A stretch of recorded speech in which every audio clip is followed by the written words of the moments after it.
Hello friends. आज हम class 10th SST के फर्स्ट नंबर चैप्टर संसाधन एवं विकास के बारे में जानेंगे, समझेंगे, पढ़ेंगे। यह सीबीएसई का है, लेकिन ऑल स्टेट बोर्ड्स के स्टूडेंट्स भी देख सकते हैं। तो चलिए हम स्टार्ट करते हैं। संसाधन क्या है? संसाधन एवं विकास का चैप्टर है। संसाधन क्या है, विकास क्या है, ये सभी के बारे में जानते हैं एक एक करके। इसमें हम सभी को, आप सभी को कौन कौन सी टॉपिक का कवर करने वाले हैं, तो चलिए स्टार्ट करके हम बता देते हैं। इसमें संसाधन, इस अध्याय में संसाधन, संसाधन का वर्गीकरण, उत्पत्ति के आधार पर, समाप्यता के आधार पर, स्वामित्व के आधार पर, विकास के स्तर के आधार पर, संसाधन के विकास, संसाधन नियोजन, भू संसाधन, भारत में भू संसाधन, भारत में भू उपयोग प्रारूप, भूमि निम्नीकरण और संरक्षण उपाय, मृदा संसाधन, मृदाओं का वर्गीकरण, जलोढ़ मृदा, काली मृदा, लाल मिट्टी, लेटेराइट मिट्टी, मरुस्थलीय मृदा, वन मृदा, मृदा अपरदन और संरक्षण। मृदा और मिट्टी में कोई अंतर नहीं है, दोनों एक ही हैं। तो मृदा भी बोल सकते हैं, मिट्टी भी बोल सकते हैं, सॉइल भी बोल सकते हैं। संसाधन किसे कहते हैं, तो चलिए एक एक करके हम जानते हैं। अब इतने टॉपिक को हम कवर करेंगे, तो चलिए स्टार्ट हो गया है। संसाधन किसे कहते हैं? संसाधन हमारे पर्यावरण में उपलब्ध प्रत्येक वस्तु जो हमारी आवश्यकताओं को पूरा करे, वे सभी संसाधन होते हैं। आवश्यकताओं को पूरा करने में उपयोग की जाती हैं, जिसको बनाने के लिए तकनीकी उपलब्ध हो, अर्थात जो आर्थिक रूप से संभाव्य और सांस्कृतिक रूप से मान्य हो, उसे हम संसाधन कह सकते हैं। अब संसाधन के प्रकार के बारे में देखेंगे वर्गीकरण के आधार पर। संसाधन के वर्गीकरण, संसाधनों का वर्गीकरण इस प्रकार किया गया है। उत्पत्ति के आधार पर दो प्रकार में बांटा गया है, जैव और अजैव। समाप्यता के आधार पर दो प्रकार में बांटा गया है, नवीकरणीय और अनवीकरणीय। स्वामित्व के आधार पर तीन प्रकार में बांटा गया है, व्यक्तिगत संसाधन, सामुदायिक संसाधन और राष्ट्रीय संसाधन। स्वामित्व के आधार पर तीन प्रकार में बांटा गया है। विकास के स्तर के आधार पर संसाधन को तीन भागों में बांटा गया है, संभावित संसाधन, विकसित संसाधन, भंडार संचित कोष। उत्पत्ति के आधार पर आप देखते हैं, उत्पत्ति के आधार पर संसाधन क्या है, तो जैव संसाधन जिन संसाधनों की प्राप्ति जीव मंडल से प्राप्त हो तथा जिनमें जीवन व्याप्त हो, जैव मंडल जैव संसाधन कहलाते हैं, जो जैव मंडल से प्राप्त हो, जैसे मनुष्य, वनस्पति जाति, प्राणी जात, मत्स्य जीवन, पशुधन आदि। अजैव संसाधन क्या है? निर्जीव वस्तुओं से बने सारे संसाधन अजैव संसाधन कहलाते हैं। फॉर एग्जाम्पल चट्टानें, धातुएं।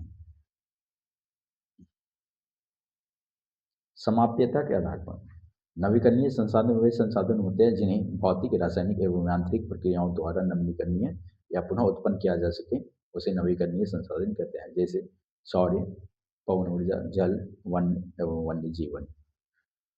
अनवीकरणीय संसाधन वे संसाधन होते हैं जो एक बार प्रयोग करने के बाद खत्म हो जाते हैं, उन्हें संसाधनों के बनने में लाखों वर्ष लग जाते हैं, उसे अनवीकरणीय संसाधन कहते हैं, जैसे तेल, कोयला इत्यादि। स्वामित्व के आधार पर संसाधन किसे कहते हैं, कितने प्रकार होते हैं, उसको देखते हैं। व्यक्तिगत संसाधन, जिन संसाधनों को स्वामित्व निजी व्यक्तियों के हाथों में होता है, उसे स्वामित्व संसाधन कहते हैं। जैसे भूखंड, घरों व अन्य जायदाद के मालिक निजी व्यक्तित्व होते हैं, उसे हम स्वामित्व संसाधन कहते हैं। सामुदायिक स्वामित्व वाले संसाधन, जिन संसाधनों का स्वामित्व समुदाय के सभी सदस्यों को उपलब्ध हो, जैसे सार्वजनिक पार्क, पिकनिक स्थल, खेल मैदान पूरे समुदाय के लिए उपलब्ध हो, उसे हम सामुदायिक स्वामित्व वाले संसाधन कहते हैं। राष्ट्रीय संसाधन, देश में पाए जाने वाले सारे संसाधन राष्ट्रीय संसाधन कहलाते हैं। तकनीकी तौर से सभी संसाधन राष्ट्र के होते हैं। अब अंतर्राष्ट्रीय संसाधन क्या है?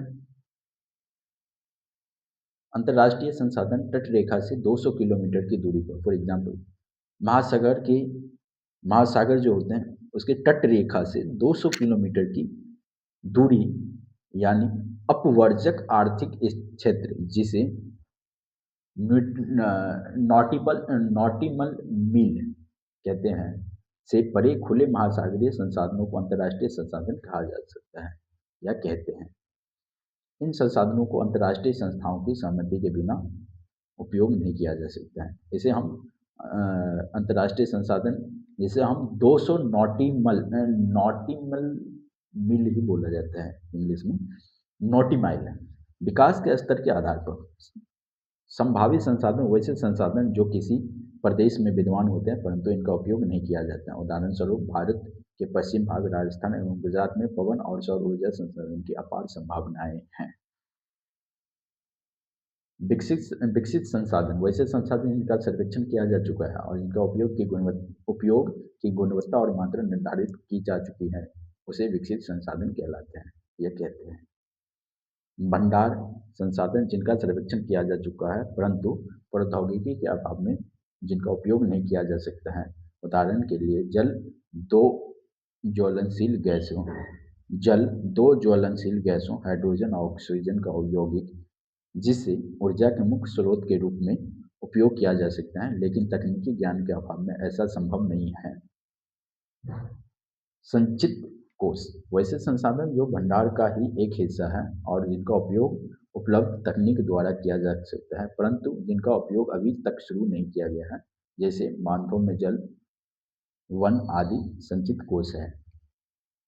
संसाधन का विकास मानव अस्तित्व के लिए संसाधन अत्यंत महत्वपूर्ण है।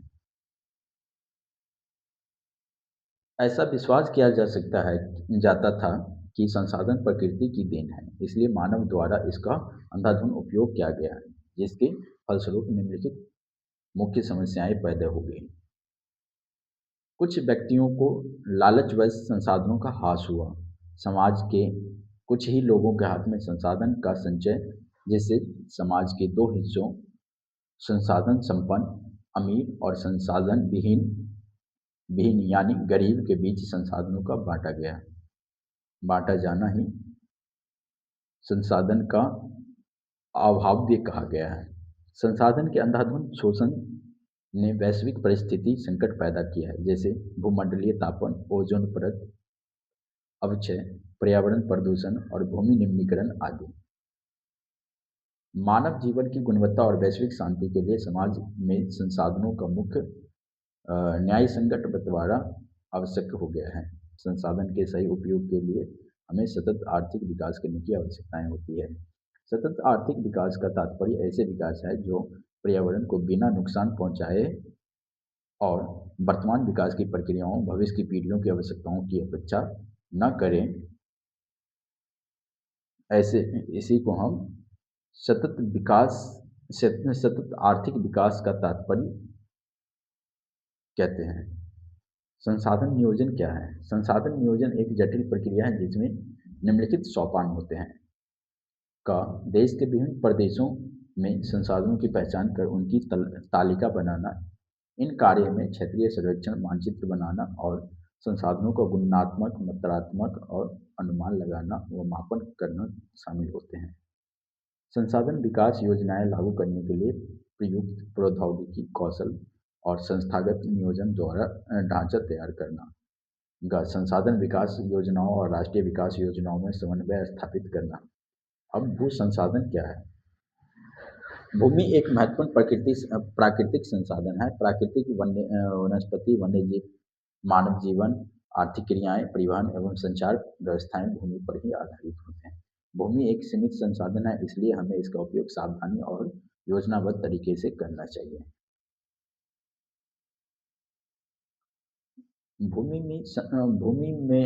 भारत में भूमि संसाधन क्या है? लगभग 43% भू क्षेत्र मैदान है जो कृषि और उद्योग के लिए विकास के लिए सुविधाजनक है। लगभग 30% भू क्षेत्र पर विस्तृत रूप से पर्वत स्थित है जो 12 मासी नदियों के प्रभाव को सुनिश्चित करते हैं, पर्यटन विकास के लिए अनुकूल परिस्थितियां प्रदान करते हैं और पारिस्थितिकी के लिए महत्वपूर्ण है। लगभग 27% हिस्सा पठारी क्षेत्र है जिनमें खनिज, जीवाश्म ईंधन और वनों का अपार संचय कोष है। भारत में भू उपयोग प्रारूप। भू उपयोग को निर्धारित करने वाले तत्व भौतिक कारक जैसे भू आकृति, जलवायु और मृदा के प्रकार।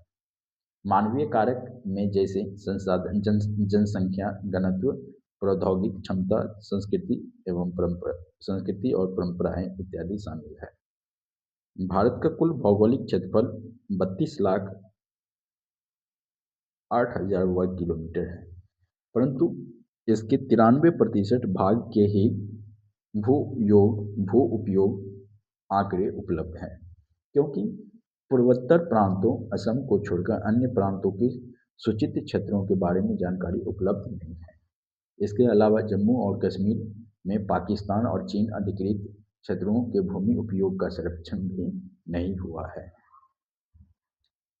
भूमि निम्नीकरण और संरक्षण उपाय। कुछ मानव क्रियाएं जैसे वनोन्मूलन, अतिपशुचारण, खनन ने भूमि के निम्नीकरण में मुख्य भूमिका निभाई है। भूमि निम्नीकरण को रोकने के उपाय: वनोरोपण, चारागाहों के उचित प्रबंधन, पशुओं का नियंत्रण, रेतीले टीलों को कांटेदार झाड़ियां द्वारा स्थिरीकरण, बंजर भूमि का उचित प्रबंधन और खनन नियंत्रण। मृदा संसाधन। मृदा अथवा मिट्टी सबसे महत्वपूर्ण नवीकरणीय प्राकृतिक संसाधन है। यह पौधों के विकास का माध्यम है जो पृथ्वी पर विभिन्न प्रकार के जीवों का पोषण करती है। मृदा का वर्गीकरण। मृदा बनने की प्रक्रिया को निर्धारित करने वाले तत्व उनके रंग, गहराई, गठन, आयु व रासायनिक और भौतिक गुणों के आधार पर भारत की मृदाओं को निम्नलिखित प्रकारों में बांटा जा सकता है। जलोढ़ मृदा। संपूर्ण उत्तरी मैदान जलोढ़ मृदा से बनी है। पूर्वी तटीय मैदान विशेषकर महानदी, गोदावरी, कृष्णा और कावेरी नदियों के डेल्टे भी जलोढ़ मृदा से बने हुए हैं। अधिकतम उपजाऊ होने के कारण जलोढ़ मृदा वाले क्षेत्र में गहन कृषि की जाती है, जिससे यहाँ जनसंख्या घनत्व भी अधिक है। अधिकतर जलोढ़ मृदाएं पोटास, फास्फोरस और चूनायुक्त होते हैं, जो इसे गन्ने, चावल, गेहूं और अन्य अनाजों और दलहनों फसलों की खेती के लिए उपयुक्त मानी जाती है। काली मृदाएं। काली मृदा इन मृदाओं का रंग काला है और इन्हें रैंगूर मृदा भी कहते हैं। काली मृदा कपास की खेती के लिए उचित समझी जाती है और इसे काली कपास मृदा के नाम से भी जाना जाता है। ये मृदाएं महाराष्ट्र, सौराष्ट्र, मालवा, मध्य प्रदेश और छत्तीसगढ़ के पत्थर पर पाई जाती हैं। दक्षिण पूर्वी दिशा में गोदावरी और कृष्णा नदियों की घाटी तक फैली हुई है। काली मृदा बहुत महीन कणों अर्थात मृत्तिका से बनी होती हैं। इनकी नमी धारण करने की क्षमता बहुत अधिक होती है। ये मृदाएं कैल्शियम कार्बोनेट, मैग्नीशियम, पोटास और चूने जैसे पौष्टिक तत्वों से परिपूर्ण होते हैं। लाल मिट्टी, पीली मिट्टी। लाल मृदा दक्कन की पठार के पूर्वी और दक्षिणी हिस्सों में रवेदार आग्नेय चट्टानों पर कम वर्षा वाले भागों में विकसित हुई। लाल और पीली मृदाएं उड़ीसा, छत्तीसगढ़, मध्य गंगा मैदान की दक्षिणी ओर छोड़कर पश्चिमी घाट क्षेत्रों में पहाड़ी पद पर पाई जाती हैं, पहाड़ी जगहों पर पाई जाती हैं। इन मृदाओं का लाल रंग रवेदार आग्नेय और रूपांतरित चट्टानों में लौह धातु के प्रसार के कारण होता है। लेटेराइट मृदा। लेटेराइट मृदा उच्च तापमान और अत्यधिक वर्षा वाले क्षेत्र में विकसित होते हैं। ये मृदाएं मुख्य तौर पर कर्नाटक, केरल, तमिलनाडु, मध्य प्रदेश और उड़ीसा तथा असम के पहाड़ी क्षेत्रों में पाए जाते हैं। इस मृदा पर अधिक मात्रा में खाद और रासायनिक उर्वरक डालकर ही खेती की जा सकती है। इस मृदा में ह्यूमस की मात्रा कम पाई जाती है, क्योंकि अधिकतम तापमान के कारण जैविक पदार्थों को अपघटित करने वाले बैक्टीरिया नष्ट हो जाते हैं। मरुस्थलीय मृदा। ये मृदा मुख्यतः पश्चिमी राजस्थान में पाई जाती हैं। इस मृदा को सही तरीके से सिंचित करके कृषि योग्य बनाया जा सकता है। शुष्क जलवायु और उच्चतम तापमान के कारण जल वाष्प दर अधिक है और मृदाओं के ह्यूमस और नमी की मात्रा कम होती है। नमक की मात्रा अधिक पाए जाने के कारण झीलों से जल वाष्पीकृत करके खाने की नमक भी बनाए जा सकते हैं। वन मृदा। ये मृदाएं आमतौर पर पहाड़ी और पर्वतीय क्षेत्रों में पाई जाती हैं, जहां पर्याप्त वर्षा वन उपलब्ध है। इन मृदाओं के गठन में पर्वतीय पर्यावरण के अनुसार बदलाव आता है। नदी घाटियों में ये मृदाएं दोमट और सिलटदार होती है, परंतु ऊपर ढालों पर इनका गठन मोटे कणों का होता है। नदी घाटियों के निचले क्षेत्रों, विशेषकर नदी सोपानों के जलोढ़ पंखों आदि में मृदाएं उपजाई जाती हैं। मृदा अपरदन और संरक्षण। मृदा अपरदन के प्राकृतिक कारक पवन, हिमनदी और जल मृदा अपरदन के प्राकृतिक तत्व है। मानवीय कारक जैसे वनोन्मूलन, अति पशुचारण, निर्माण और खनन आदि मृदा अपरदन के मानवीय कारक होते हैं। मृदा संरक्षण के उपाय: सोपान अथवा सीढ़ीदार कृषि, पट्टीदार कृषि, पेड़ों को कतारे में लगाकर रक्षक मेखला बनाना। सारांश देखते हैं आप। सारांश क्या है? भारत में संसाधन नियोजन 3 सोपान होते हैं। देश के विभिन्न प्रदेशों के संसाधनों की पहचान कर उनकी तालिका बनाना, संसाधन विकास योजनाएं लागू करने के लिए उपर्युक्त प्रौद्योगिकी, कौशल एवं संस्थागत नियोजन ढांचा तैयार करना, संसाधन विकास योजना और राष्ट्रीय विकास योजनाओं में समन्वय स्थापित करना। दूसरा है भारत में भू उपयोग प्रारूप। भारत का भौगोलिक क्षेत्रफल 32,08,000 वर्ग किलोमीटर है। 93% भाग के ही उपयोग के आंकड़े उपलब्ध हैं, मतलब 7% भूभाग के आंकड़े उपलब्ध नहीं हैं, जो असम को छोड़ के पूरब के सभी राज्यों के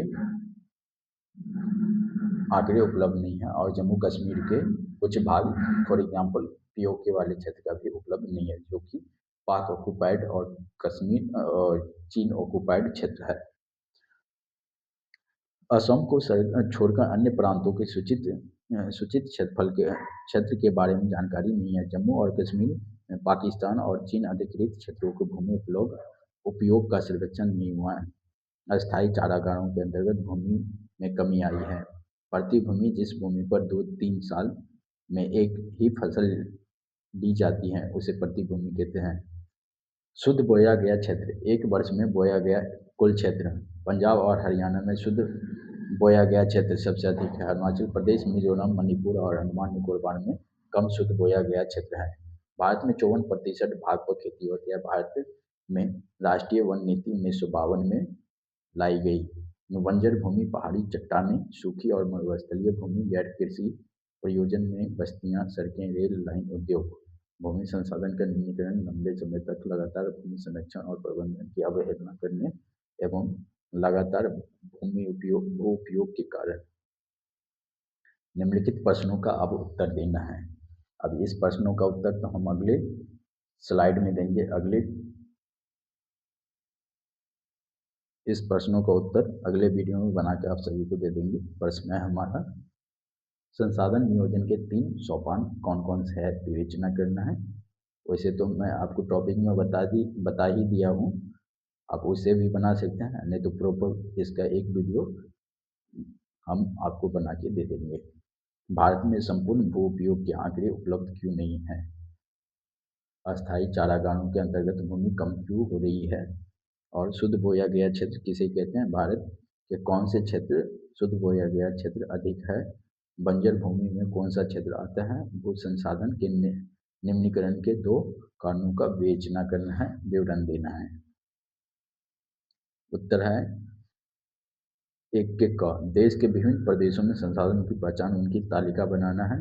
ख है संसाधन विकास योजनाएं लागू करने के लिए उपयुक्त प्रौद्योगिकी, कौशल और संस्थागत नियोजन ढांचा तैयार करना है। ग, संसाधन विकास योजनाओं की राष्ट्रीय विकास योजना में समन्वय स्थापित करना है। दूसरा है भारत में कुल 93% भू उपयोग के आंकड़े उपलब्ध हैं, क्योंकि ये पहला के आंसर ही है, उत्तर का आंसर है। भारत नियोजन के 3 सोपान जो कि इसमें बता दिया गया है। हमें लगा जो इसका आंसर कल देना था, लेकिन इसमें ऑलरेडी है तो मैं अभी ही दे रहा हूँ। पहला क्वेश्चन था संसाधन नियोजन के 3 सोपान कौन कौन से है, विवेचना करें। तो 3 सोपान है, देश के विभिन्न प्रदेशों में संसाधनों की पहचान कर उनकी तालिका बनाना। दूसरा है संसाधन विकास योजनाएं लागू करने के लिए उपयुक्त प्रौद्योगिकी, कौशल और संस्थागत नियोजन ढांचा तैयार करना। ग है संसाधन विकास योजनाओं और राष्ट्रीय विकास योजनाओं में समन्वय स्थापित करना। दूसरा क्वेश्चन का आंसर है भारत में संपूर्ण भू उपयोग के आंकड़े उपलब्ध क्यों नहीं है।